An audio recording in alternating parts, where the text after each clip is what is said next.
오늘 말씀은 열왕기하 6장 1절에서 14절입니다. 마부작심이라고 하는 말이 있습니다. 도끼를 갈아서 바늘을 만든다고 하는 한자 성어죠. 이백은 당나라의 대표적인 시인입니다. 이백이 10살에 시와 글씨가 이미 어른을 능가할 정도로 특출했다고 합니다.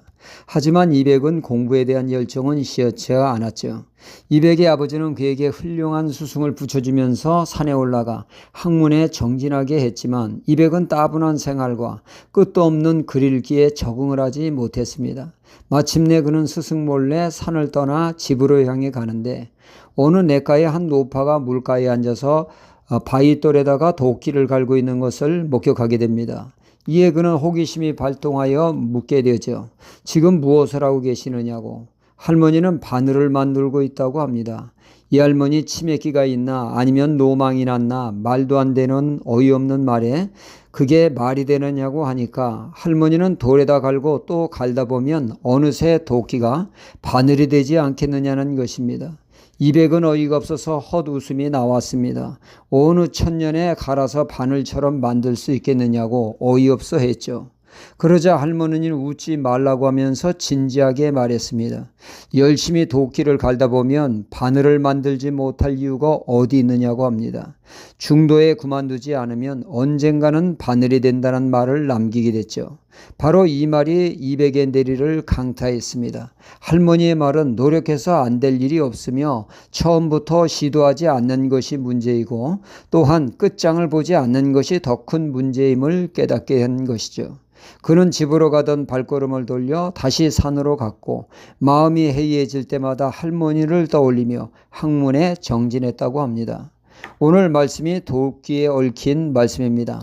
물에 빠진 도끼를 다시금 검져낸 이야기죠.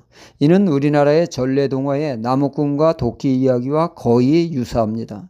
한 선지생도가 머물면서 수학하는 선지학교가 작아 여러 면에서 불편하기 짝이 없었습니다. 이에 선지 학생들이 엘리사에게 건의를 합니다. 이곳은 환경이 열악하고 협소하니 저 요단에 학교를 다시 세웠으면 좋겠습니다. 요단에는 요단강가를 끼고 있어 좋은 나무가 있으니 그 나무를 베어 학교를 세웠으면 좋겠습니다. 엘리사도 건축의 필요성을 인식하고 오케이 하게 됩니다. 너도 나도 열심히 일을 하는데 한 친구가 나무에 도끼질을 하다가 그만 부주의로 도끼자루에서 도끼가 빠져나가 요단강에 퐁당 빠졌습니다.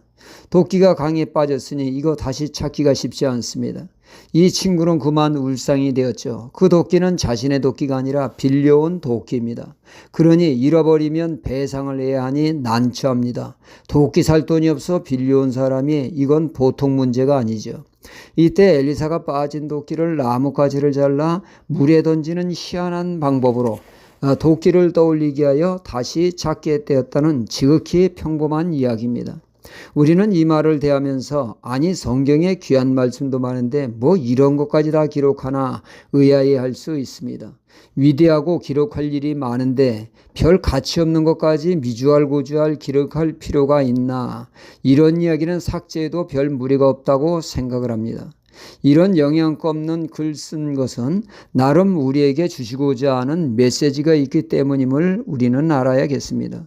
이어서 나오는 엘리사가 나라를 구한 내용만큼이나 이 또한 소중하다는 얘기죠.